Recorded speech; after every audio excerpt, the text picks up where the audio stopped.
Hi hello வணக்கம் நண்பர்களே. இன்னைக்கு நம்ம பார்க்க போகிறது டைஸ், அதாவது பகடை அப்படின்னு சொல்கிறாங்க. அதை பற்றி பார்ப்போம்.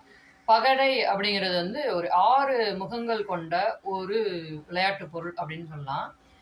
ஒரு பகடையோடைய ஆப்போசிட் சைட்ஸ் எப்படி இருக்கும் அப்படின்னா 7 அப்படின்னு இருக்கும். ஏன் அப்படின்னா இந்த பக்கம் 1 இருக்குன்னா அந்த பக்கம் ஆப்போசிட்டில் வந்து 6 இருக்கும். இந்த பக்கம் வந்து 2 இருக்குன்னா ஆப்போசிட் சைடில் வந்துட்டு 5 இருக்கும். 3 இருக்குன்னா அதுக்கு ஆப்போசிட்டாக 4 இருக்கும். இந்த மாதிரி தான் வந்துட்டு அந்த பகடை அப்படிங்கிறது வந்து கொடுக்குறாங்க. ஸோ ஒரு பகடைக்கு 6 பக்கங்கள், அதாவது 6 முகங்கள் அப்படின்னு சொல்கிறாங்க.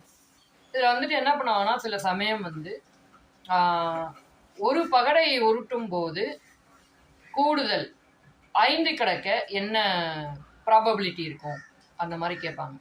கூடுதல் வந்து 5 கிடைக்கணும். அப்போ எதெல்லாம் கூட்டினா 5 வரும்?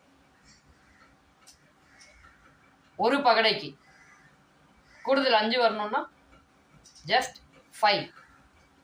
யோசிங்க, கமெண்ட்ல சொல்லுங்க. அடுத்த ஒரு வீடியோவில் நம்ம பார்ப்போம். பாய்.